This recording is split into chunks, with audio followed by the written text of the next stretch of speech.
సహకరిస్తాను. అదేవిధంగా విజయ పదంలో నడుస్తాను. సింగిల్ గారు బ్యాటు గుర్తుకు మంచిర్యాల జిల్లా కోటపల్లి మండలం పాట్పల్లి గ్రామంలో కాలభైరవ ఆలయానికి భక్తులు పెద్ద ఎత్తున పోటెత్తారు. భైరవ జయంతిని పురస్కరించుకుని భక్తులు భైరవ కొండకు పెద్ద ఎత్తున తరలివచ్చారు. దట్టమైన అటవీ ప్రాంతంలో వెలసిన కాలభైరవునికి ప్రత్యేక అలంకరణ చేసి ప్రత్యేక పూజలు చేశారు భక్తులు. అనంతరం నిర్వాహకులు అన్నదాన ప్రసాద వితరణ చేశారు. భక్తుల తాకిడితో అటవీ ప్రాంతం భైరవనామ స్మరణంతో మారుమోగింది. భైరవ జయంతి ఉత్సవాలకు ఉమ్మడి ఆదిలాబాద్, కరీంనగర్, హైదరాబాద్, మహారాష్ట్ర, ఛత్తీస్గఢ్ తదితర ప్రాంతాల నుంచి పెద్ద సంఖ్యలో భక్తులు తరలివచ్చారు. మాజీ విప్, చెన్నూరు మాజీ ఎమ్మెల్యే బల్గా సుమన్ స్వామివారిని దర్శించుకుని ప్రత్యేక పూజలు నిర్వహించి ప్రజలంతా సుఖ సంతోషాలతో వర్ధిల్లాలని ఆయన ఆకాంక్షించారు.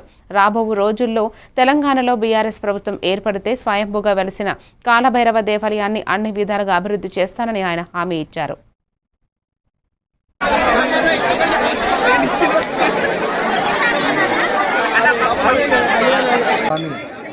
భక్తులుగా పుట్టినరోజు సందర్భంగా వచ్చిన భక్తులందరికీ మా పోలీస్ శాఖ తరఫు నుంచి స్వాగతం, సుస్వాగతం.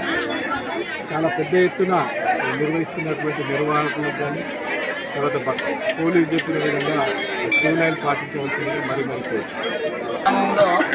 కాలభైరవ స్వామి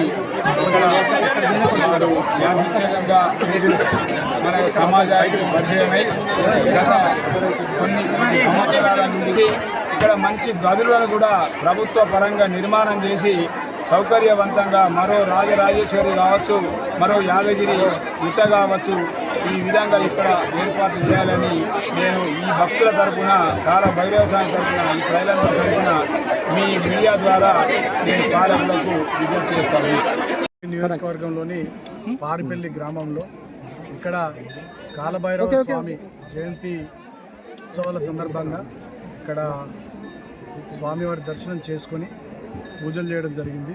సో ఆ స్వామివారి దయ తెలంగాణ ప్రజలకు ఎల్లప్పుడూ ఉండాలని, తెలంగాణ రాష్ట్రానికి చెన్నూరు నియోజకవర్గానికి ఎల్లవేళలా ఆ స్వామివారి దయ ఉండాలని, ప్రజలంతా సంతోషాలతో సుఖంగా జీవించాలని అందరూ కూడా పేరు పేరున హృదయపూర్వకంగా దీనికి పూర్తి స్థాయిలో సహకరిస్తున్నటువంటి పార్కులు.